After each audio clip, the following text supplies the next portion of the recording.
Pozdravljeni vrtičkarji, danes vam bom razložil eno tako zanimivo zasaditev za sončno lego. Tule pred mano imam dve koriti in sicer v prvem koritu vidimo tukaj petunijo sorta Merlot.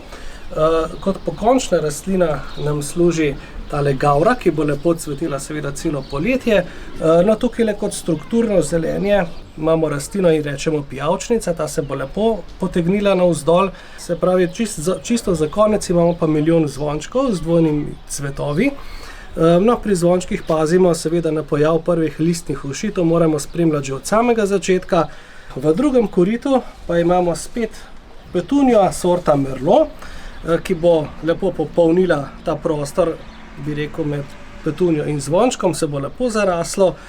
Tukaj imamo eno posebnost, to je patagonska verbena, ki nam služi kot pokončna rastlina, lepo bo cvetela v taki rozikasti barvi tekom poletja. Kot strukturna rastlina imamo tukaj purpurni, bi rekel, sladki krompir, ta nam služi kot strukturna rastlina.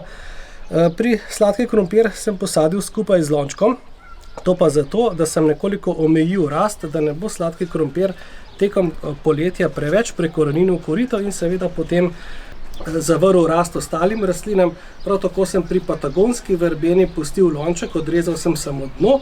No, tule pa imamo spet milijon zvončkov z dvojnim cvetom, ki bo seveda lepo popolnil ta prostor, bi rekel, med koriti.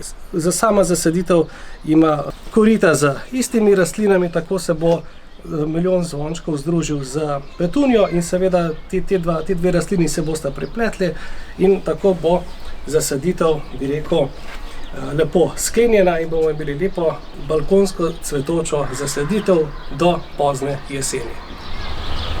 Za uspešno gojenje balkonskih rastlin priporočam uporabo kakovostne zemlje za sajenje balkonskih rastlin. Zemlji lahko dodamo, priporočam, dolgoročno ozmokot gnojilo. Tako bo zagotovo v zemlji dovolj hranil tekom vegetacije. Prav tako priporočam zemlji, da primešate recimo zelene kocke.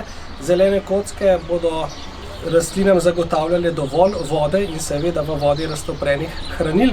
Tako se bodo korenine lepo spletle med zelenimi kockami. Zalivanja bo nekje do polovico manj, kot bi ga sicer lahko bilo.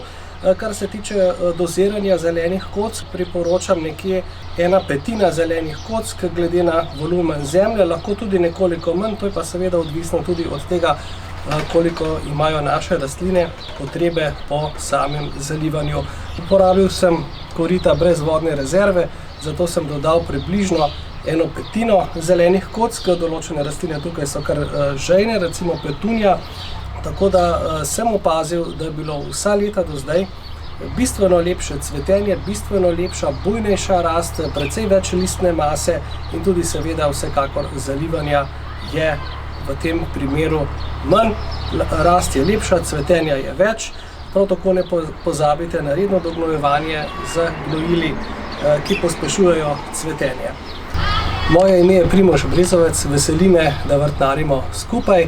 Če so vam nasveti na Zelenem svetu všeč, nas lahko spremljate na portalu Zeleni svet, Facebook profilu, Instagramu in pa YouTube kanalu.